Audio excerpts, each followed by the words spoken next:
An eventful Seahawks offseason is officially in the books. Which players stand out as the most intriguing heading towards training camp coming up in late July? I'll be breaking it all down in our latest Monday edition of Locked On Seahawks.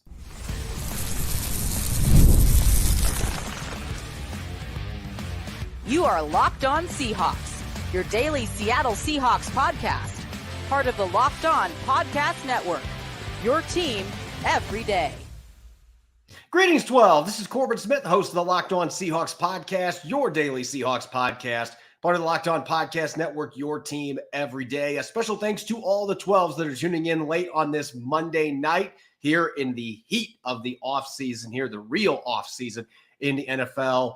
As always, a special thanks to each and every one of you, whether you're tuning in from Juneau, Alaska or Montpelier, Vermont. We appreciate all of you for making Locked On Seahawks your first listen 5 days a week. As I just mentioned, we truly are into the heat of the offseason now where no OTAs are going on, no mandatory mini camps. It is truly off-season time. There's not a lot of downtime in the NFL, but we have reached that point. I'm going to be diving into the 5 players that I am most intrigued about heading towards training camp after watching OTAs and mandatory mini camp. Which players intrigue me the most? We've got our Monday mailbag, and we're going to get back to our 90-man countdown. We've got numbers 76 through 74, a trio of fascinating undrafted rookies that will be battling for roster spots in training camp in the preseason. This episode is brought your way by FanDuel. Make every moment more. Right now, new customers get $200 in bonus bets with any winning $5 bet. That's $200 in bonus bets with any winning $5 bet. Visit FanDuel.com/LockedOn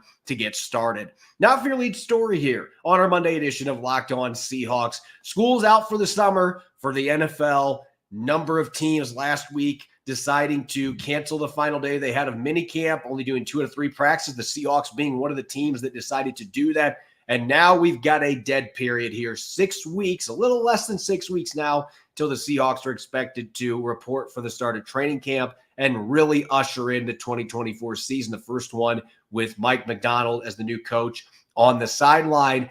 Keeping that in mind, it's going to be a while till we see the players back on the field, but there's tons to break down coming out of this offseason program, especially one as critical as this one was for the Seahawks with a new coach, new offensive, defensive coordinator, new schemes, a lot of new personnel.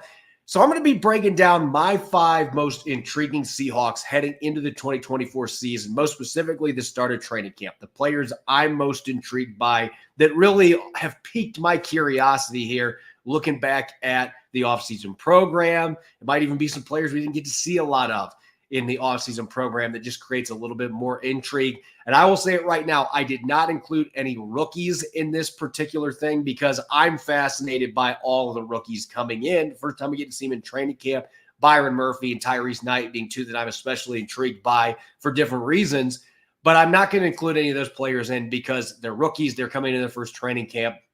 There's always extra intrigue with those players. I'm looking at veterans and just happens to be mostly comprised of returning veterans. And coming in at number 5 on my list for my most intriguing players to watch heading into training camp, this has become a broken record over the years. D. Eskridge, when I did this list last year, I actually went back and looked at the show where I was breaking down my 5 most intriguing players after minicamp, and D. Eskridge was number 4 on the list because he had a really good offseason program last year. I actually was quite optimistic we were going to see a better version of D. Eskridge, and unfortunately then the suspension hits. He misses the first 6 games. Any momentum that he gained was gone. No catches on the season. So obviously my expectations at this point is a little different than it was last year where I was thinking we might finally see him emerge, especially with Jackson and Jigba now being in town. That's going to bring out the best in him. And we didn't get a chance to see that because of the suspension. He had an injury at the end of the season. But the reason that D. Eskridge comes in at number 5 for me really boils down to special teams. And this is a guy that Seattle easily could have cast aside because of the lack of production over 3 seasons, the injuries, the suspension.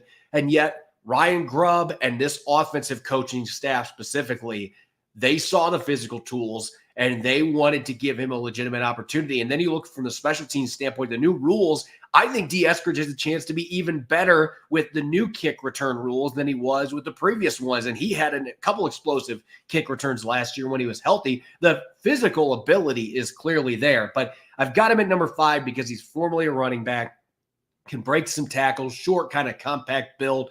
I think those running back style players are going to be really beneficial to teams on this new kickoff rule because it's going to function more like a run play. So I'm not looking at this from an offensive lens. Anything you get from D. Eskridge on offense is going to be a cherry on top at this point. But maybe Ryan Grubb is the coach that can bring some of that out of it. They get some production from him with the other 3 receivers and Jake Bobo, then that's just a cherry on top. But I think from a special teams perspective, I'm really intrigued to see what that kick return looks like as we start to see these new rules and you dive into the pads and stuff. This is a player that he's on his last strike. Can he make it count on special teams? At number 4 for me, this one is going to surprise some listeners, though, if you were tuning into last week's show, maybe not. Patrick O'Connell. I could mention John Radigan, but John Radigan does not have the twitchiness and the athleticism that Patrick O'Connell has. This is a guy that had double-digit sacks at Montana at one point. He's played edge rusher. He's played off-ball linebacker, had a bunch of pass breakups during the offseason program at open practices. Just a more natural athlete moving around. And I think that kind of a linebacker is going to really fit with what Mike Macdonald wants to do on defense. And with Tyrell, I always say Tyrod. Tyrell Dodson, Jerome Baker, with those 2 veteran linebackers being banged up and not getting to play at all in the offseason program, that is creating an opportunity for Radigan and O'Connell to play a lot of snaps. So I want to see how that translates, all that experience this offseason. Does he get off to a fast start in training camp and maybe give himself a chance to be a surprise player that can play some on defense on Sundays?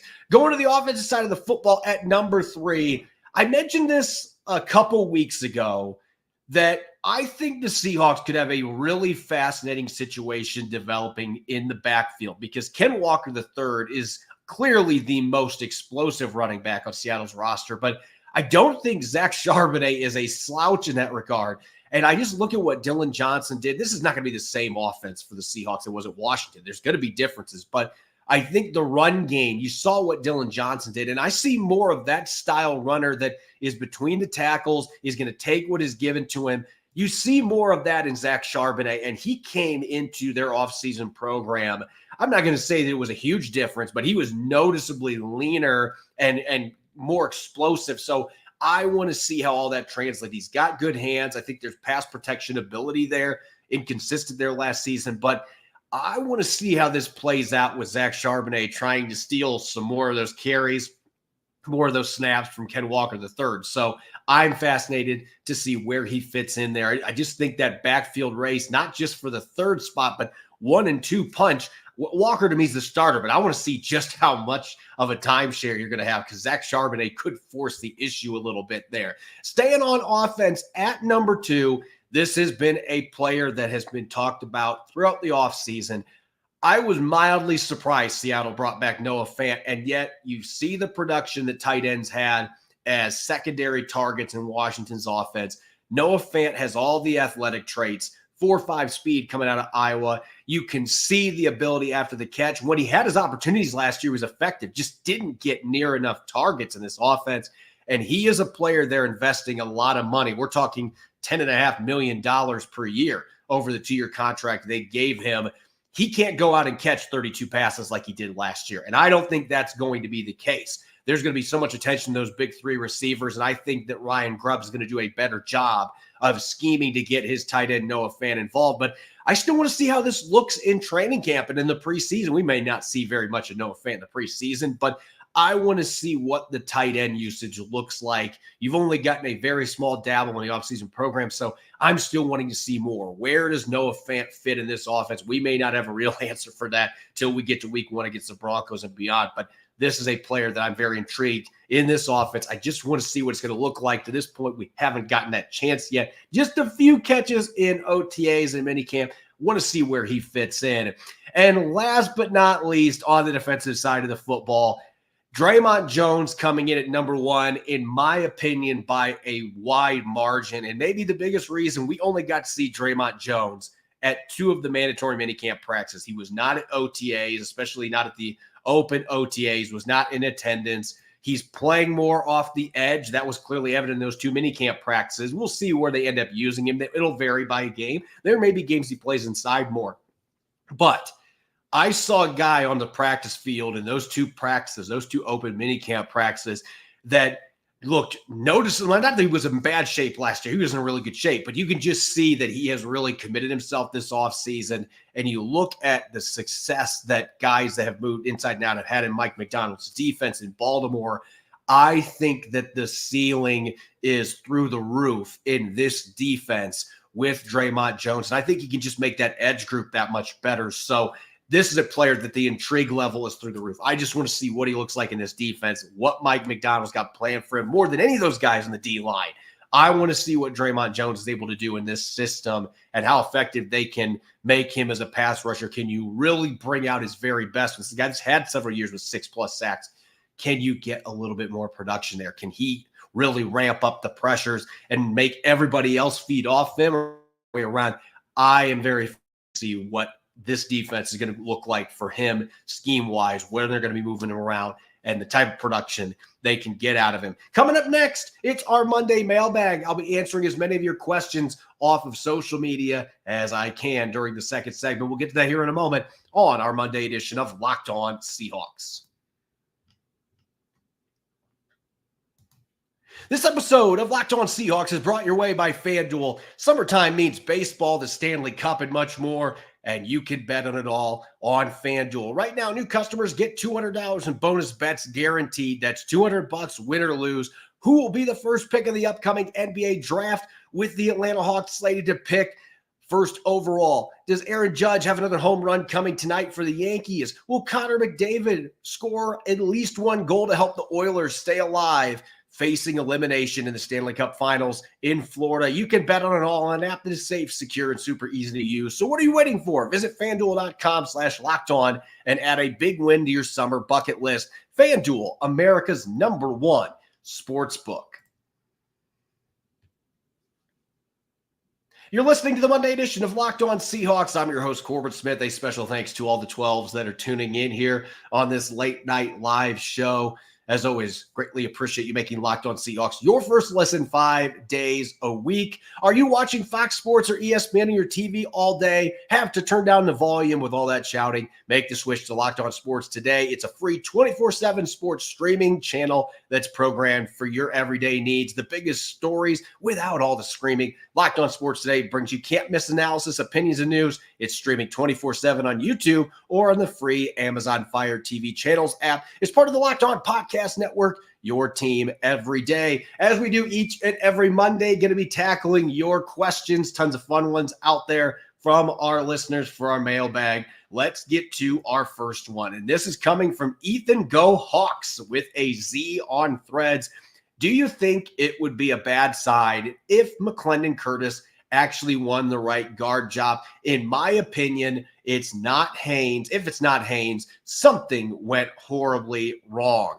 So this is something that I have seen generally a very strong consensus from the Seahawks fan base when I've been discussing McClendon Curtis being on the first team throughout OTAs and in minicamp at the right guard spot. There seems to be a general consensus. If this is not Christian Haynes' job, then Houston, we've got a problem. But I do not necessarily agree with that. Now, I still think McClendon Curtis is probably third in the pecking order there. And not that he cannot compete for this job, because I think he's going to get a legitimate opportunity to do so. The Seahawks don't have any allegiance, this new coaching staff, to Anthony Bradford. He was not drafted when they were in charge. That doesn't mean they don't like him, but they don't have any allegiance to him with that draft being done by Pete Carroll's staff working with John Schneider. So you've got that. Added to this, the fact that Christian Haynes is a rookie, you got to go out and prove it. You got to win that job. And at this point, they haven't really given him that chance. He's just been playing the second teamers. When the pads come on, you're really going to have your opportunity there. I still think Christian Haynes is the most likely starter at this spot. And then I would put Bradford second. But I really think this is not one of those situations where you have two players, then there's a large gap. I think this is a very close knit between all three of these guys. And if McClendon Curtis goes out and wins this job, I've had a chance to watch this kid. I've seen his Chattanooga tape, watched what he did at the Senior Bowl against top flight competition, had a really good week in Mobile, played well down there, and then seeing him on the practice field. the length, the power, the athleticism at 6'6", almost 330 pounds. I mean, this is a big dude to be playing guard, especially height-wise, but he's got left tackle starting experience. There's a lot to like about him. Being a former undrafted player that you plucked off of a practice squad, there's going to be fans that are going to be saying, look, if that guy's starting for us, then we haven't made any progress with our offensive line. But in my opinion, if he goes out and he wins this job, which he's going to have to win it, this is not going to be one of those cases where, well, the other two guys just didn't show up, so we're just going to give him the job. If that's the case, I think the two guys that were drafted have a better chance to get in the starting lineup. But if he just outright beats them for this starting job, then give him the credit and move forward. You want to have the best guys out there. You want the competition to yield your best starting line. And if he is your best right guard coming out of training camp in the preseason, then that's not a bad thing. That helps your offensive line. And oh, by the way, he's only a few months older than Christian Haynes. So it's not like this is an old journeyman guy that's trying to win a job. He's in year 2, still a very young player. Our next question here from Dub Seahorns on X. What is the ceiling for the 2024 Seahawks? Coming out of OTAs and minicamp, listen, we got to see what this team looks like in pads before I can have a definitive answer to this. It's going to stay the same as what I have said all this time. Nothing has changed my tune in terms of the ceiling. For me, the ceiling for this Seahawks team is finding a way to get over the hump with the 49ers. I think San Francisco is still very much the class of this division. But to me, the ceiling is winning the NFC West, finding a way to win the division and winning a playoff game. That's the ceiling to me. I'm not viewing this as a team, if everything goes perfectly, they can get to the Super Bowl. Now, maybe my opinion changes on this when I get to see this team out there in training camp in the preseason and then early on in the year. If we see some things that we weren't expecting, I just think it'd be asking a little bit much to think this team is suddenly going to be a Super Bowl contender. But I could see, if everything falls in line and the dominoes fall right, that this team could win 11, maybe even 12 games and win the NFC West and then win a playoff game. That has been something they haven't done in quite some time. So that, to me, is the ceiling of this team. And this is going to be open to change, and we see more in training camp in the preseason. But that's where I stand right now. Next question from Justin Timo on Threads. Which decision do you think was riskiest? Re-signing Leonard Williams or not drafting a quarterback in April? So, listen, I was a fan of both these strategies for the Seahawks just based on circumstances. They were not in a position to trade up and get one of those top quarterbacks. They didn't have the draft capital to be able to do that. And if they would have tried to move up with limited capital, then look what you're doing to yourself for the next couple of years. So I agreed with that. And the fact they went out and they got Sam Howell, a player that I'm high on. I'd like to see some improvement from him compared to some of the practices we saw. But he's learning a new system. He's got new teammates. So that is something fans have to be a little bit patient with. But the fact they were proactive, went out and got a quarterback that's 23, that's got 18 career starts already under his belt, has shown flashes of being a starting caliber quarterback when you were probably not going to be getting one of these top 6 quarterbacks in the draft. That's fine. I really think of these two, the Williams deal is riskiest. And that's not me saying that I'm down on that move. They needed to do it after what they gave up last year, and he was effective. I think Leonard Williams has several good seasons left in him, but he is now on the wrong side of 30. He's got a lot of snaps, a lot of starts under his belt, and that would be the riskier move of the two here. Most of the time I would say, hey, if you need a quarterback, then go get that QB. That's the biggest risk. But in this case, they did go out and get a QB they like a lot in a trade, didn't give up a ton to get Sam Howell. You've still got Geno Smith, who's coming off back-to-back Pro Bowls. So this was not a circumstance where they were going to be able to go up and get that guy that they wanted, or there wasn't a guy that they felt strongly enough to go do that. That's why they went out and they traded for Sam Howell to begin with. So the Williams deal is the riskiest of the two, in my opinion. But again, I liked both moves, getting Sam Howell and Williams. I would just say the Williams one's riskier in my mind. Our next question from Salva Truco 503. As we aren't as deep at the linebacker position, who is a potential trade option for Seattle? I hate to burst everyone's bubble here, but I was looking at Spot Track's upcoming free agents because a lot of times the guys that could maybe be available when you're talking in preseason training camp, the players there, maybe you get lucky and there's a veteran that has 1 year left in his deal and the team's like, look, we're open to making a move here. I don't see any big names that jump out that are younger than 30 that are going to be available at that point. Injuries can change a lot of things, but I think if Seattle is going to be upgrading that linebacker position, it's going to be bringing in somebody like a Shaq Leonard that's a free agent. I just don't see any trades out there. Like, there's not a Roquan Smith like the Ravens were able to trade for. There's not a disgruntled top 10 pick, former top 10 pick, all-pro caliber linebacker out there that is wanting to be traded right now. Like, that is just not something that is going to be out there. So I think trades, you could get depth linebackers, but if you're looking for somebody who's going to be better than Tyrell Dodson or Jerome Baker or anybody else in the roster right now, I don't think trading for somebody at that position is going to be the way to fix it. It feels like there's a lot of teams that have similar issues at the inside linebacker position in terms of the talent level that they've got there right now. Next question here coming from MRed315 on X. Which Seahawks players should be looking over his shoulder during training camp? Which one has the most to lose? So listen, I talked last week with Nick Lee on a Friday show about a few guys that I felt like didn't take advantage of their mini camp. And, I could talk about somebody like Kobe Bryant. And in this case, it was just because, he was playing second and third string safety. It's not that he did anything wrong out there. There's just a lot of bodies out there. But if you're talking about guys that need to be looking over their shoulder, the first name that pops out is Anthony Bradford. And whether fair or not, listen, it's an offseason program. It's just OTAs. You're just happy to have him back healthy. But listen, you open the door for McClendon Curtis to be able to enter this conversation. And Christian Haynes very much expects to be in the battle for this right guard spot. So now that you've added a third guy that is a viable candidate here, that puts a lot of pressure on a second-year player who, again, this current coaching staff did not draft Anthony Bradford. There's no allegiance there. That doesn't mean they don't like him, but listen, they drafted Christian Haynes. McClendon Curtis is a player that this whole organization seems to be pretty high on right now. So this is a very wide open competition. To me, Anthony Bradford, somebody that needs to be looking over his shoulder. And I think on the defensive side of the ball, I don't even know if he's looking over his shoulder. He might just be looking side to side, and that's Darrell Taylor.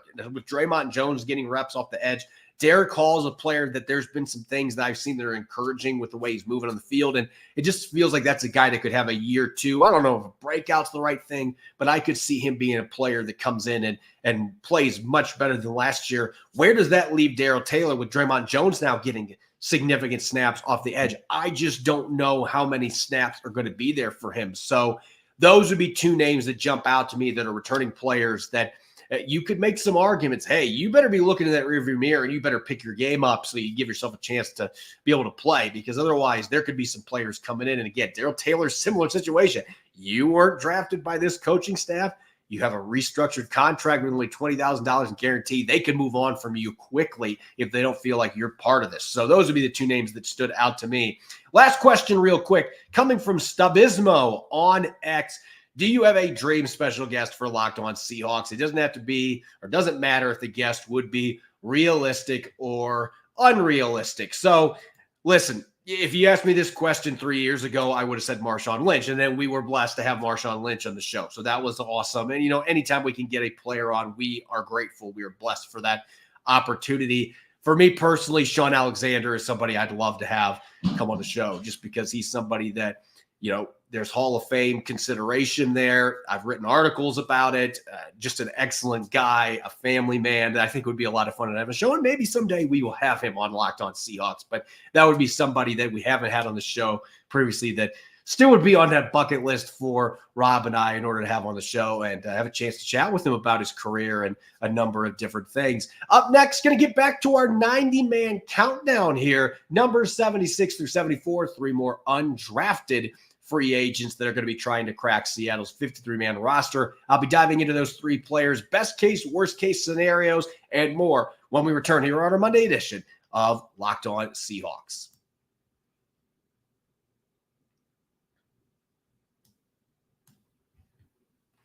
You're listening to the Locked On Seahawks podcast, Monday edition. This is your host, Corbin Smith. A special thanks to all the 12s out there. Thank you, as always, for making Locked On Seahawks your first listen 5 days a week. We greatly appreciate it.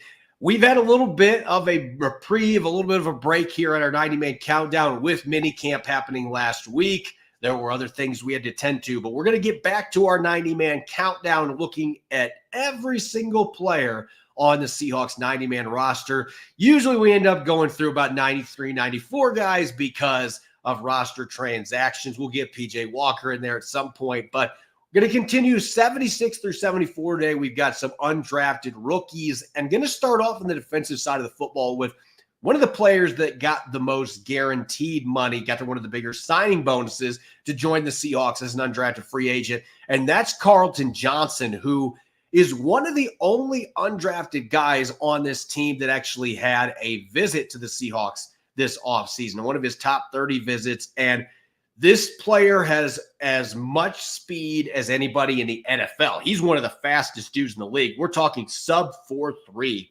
40-yard dash speed. It shows up on his game tape. You can see him flying up and down the field. Doesn't give up a ton of deep balls. The issue that he had at Fresno State, of course, is that he did give up some big plays where he struggled with change of direction stuff. And that was an issue for him in his athletic testing. You don't often see guys that run or two turn around and have really poor quickness scores. And you might see average quickness, but he had poor quickness scores that were in the bottom percentile. You don't want to be in that area. So a interesting athlete in the sense that he's got elite track speed, but the quickness is not there. And that shows up on the film as well. He's smaller too, under 180 pounds, has not played much in the slot, but that is likely where he is going to have to try to cut his teeth, is in the slot in the NFL, especially with the logjam of corners Seattle has on the outside. As far as I'm concerned, unless this is a guy that can return kicks, and that's not something that has been in his college repertoire, this is not a guy that is going to have an easy path at all. There's going to need to maybe be some injuries for him to get in this roster, or he's going to have to just emerge as an absolute stud covering kicks and punts. And maybe that ends up happening for him, but going to be very difficult, even with the speed he's got. I think he's a player Seattle would love to stash on the practice squad to develop, especially with a lot of guys at that position not being under contract next year. Maybe he could develop into a quality slot, boundary, hybrid corner that you can play on special teams. I think practice squad is probably likely for this guy if he can come in and have a decent camp and play well in the preseason, because you just can't teach 4.28 speed. At the same time, there are flaws in his game. There's flaws in his athletic profile. So I don't know necessarily that he is one of the favorites from this undrafted group to make the team, especially the position he's at. That's usually one of the biggest indicators of who's going to make a team from an undrafted free agent class. And this is a loaded cornerback group. Going over to the offensive line at tackle throughout OTAs and minicamp, Mike Macdonald was the 6th-round pick from Findlay. He was the draft pick for the Seahawks. And yet you've gotten to see a lot of Garrett Greenfield, who played at the FCS level and was part of South Dakota State's run to a national championship, 3-time All-American selection, a ton of football under his belt, played in the East-West Shrine Bowl. And this is a massive human being, 6'8", had a 38.5-inch vertical jump. So there's some elite athletic traits you don't see from players of this size. I could see a best case scenario with this kid because of his background, being a 3-time All-American, being a player that on film had some dominant tape. I know it was FCS competition, but he had dominant tape both in the pass and run game. Look, if you're Stone Forsythe, you're in the last year of your deal. The Seahawks may be more interested in keeping backups at this point, especially with George Fant now coming to town. They've already got that veteran insurance policy for Abraham Lucas.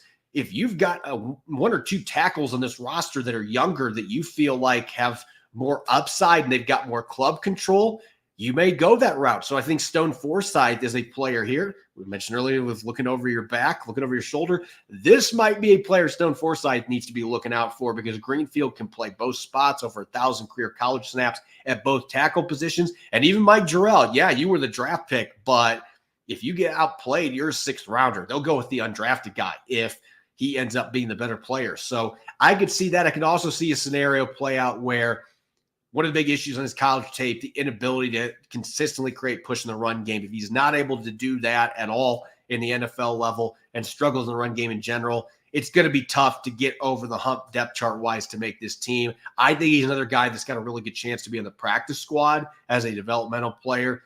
maybe a little better chance than Carlton Johnson get on this roster, but still, you've got a lot of bodies there in front of you to try to make the 53 as a swing tackle.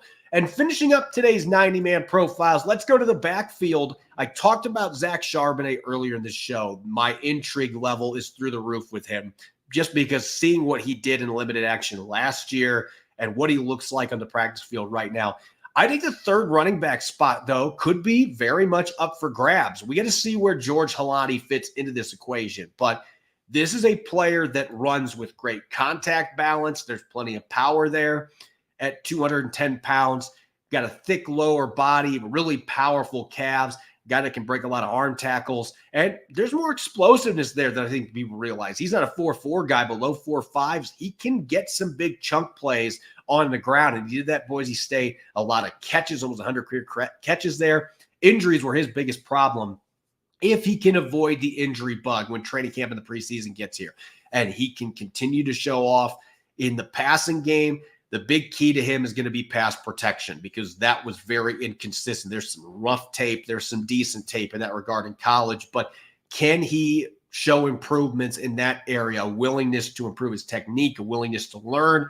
Does the pass catching show up that you saw at Boise State? And what does Kenny McIntosh look like? I can see those two competing for that third down job. And Holani may still have a chance to get one of those final roster spots as a fourth running back, especially if he can contribute some on special teams. Kenny McIntosh certainly going to be looking to do that. That may be a huge advantage for him in this. But Holani, when he was healthy at Boise State, looked like a draftable running back. This is one of the other players Seattle had in for a 90 or a 30 visit this offseason.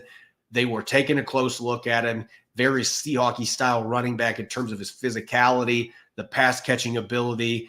Just has to stay healthy. If he does that, I think that this is the undrafted back that head and shoulders above the other guys that are on the roster in this undrafted rookie class at running back. He is the guy that has the best chance to make the roster and maybe even beat out Kenny McIntosh, another one that, barring injuries, I can absolutely see the floor being on the practice squad and could easily make this roster if he has a strong preseason training camp. He could be going head-to-head with Kenny McIntosh for that third running back position. He's one of the undrafted rookies in general that I think may have the best opportunity here with the position group, with the depth behind Ken Walker and Zach Charbonnet in the backfield. As always, you can follow me on X and Threads at Corbin Smith NFL. Make sure to subscribe to Locked On Seahawks on YouTube and wherever you get your podcast to make sure you don't miss a single episode. When we come back tomorrow, Rob Rang will be rejoining me. We'll have more of our 90-man countdown, and we'll be taking a close look at some of the quarterbacks that will be on Seattle's schedule for this upcoming season.